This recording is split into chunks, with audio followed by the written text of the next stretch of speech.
గౌడ్ కానీ, నాగరాజు గారు కానీ, అదేవిధంగా మన సునీల్ యాదవ్ గారు కానీ, శ్రీకాంత్ కానీ, అందరూ చాలామంది ఇక్కడ తేజ గౌడ్ కానీ, వీళ్ళందరి యొక్క ప్రయత్నంతో స్థానికంగా పాత గుడి 400 సంవత్సరాల గుడి దీన్ని మళ్ళీ పునరుద్ధరించి దీనికి ఇంకా టెంపుల్ కాంప్లెక్స్ కింద మార్చారు. అంటే వెంకటేశ్వర స్వామి టెంపుల్, తన మూల విగ్రహం మాత్రం ఆంజనేయ స్వామి టెంపుల్. చాలా సంతోషం. మల్కాజ్గిరి ఏరియాలో చాలా గుళ్ళు ఉన్నాయి, మఠాలు ఉన్నాయి.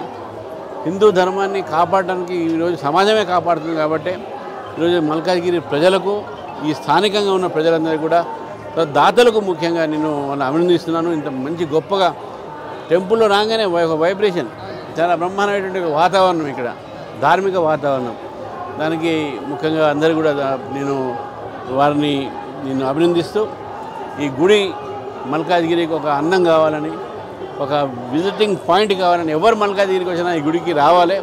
400 సంవత్సరాల పాత విగ్రహం, అంటే దానికి ఎంత పాత అంటే అంత విగ్రహంకు అంత బలం ఉంటుంది. అటువంటి ఒక ప్రతిమ అక్కడ ప్రతిష్ట ఉన్నటువంటి జరగబోతున్న ప్రతిష్ట, దీంట్లో చాలా పవర్ ఉంటుంది, చాలా ప్రజలకు మంచి జరుగుతుంది. ఆ దేవుడి దేవాన్ని ఉండాలని చెప్పి కూడా కోరుతాను. అంటే ప్రత్యేక పాత్ర మల్లేష్ గౌడ్ గారు పోషించడం జరుగుతుందండి. ఆయన గురించి ఏం చెప్తారు? మల్లేష్ గౌడ్ గారు నాకు చాలా పాత పరిచయము. వారి అల్లుడు కూడా పబ్లిక్ ప్రాసిక్యూటరు. మరి వారు ఎంత ఇచ్చారని వారి యొక్క ఇంతకుముందు చెప్పాను, వారి యొక్క ప్రోత్సాహంతోనే, వారి యొక్క యోగదానంతోనే, వారి యొక్క దాత హృదయం, ఒక విశాల హృదయంతో అయినటువంటి ఈ కార్యక్రమంలో వారికే శ్రేయ పోతుంది, వారికే క్రెడిట్ అంతా పోతుంది అని చెప్పేసి కూడా నేను భావిస్తాను.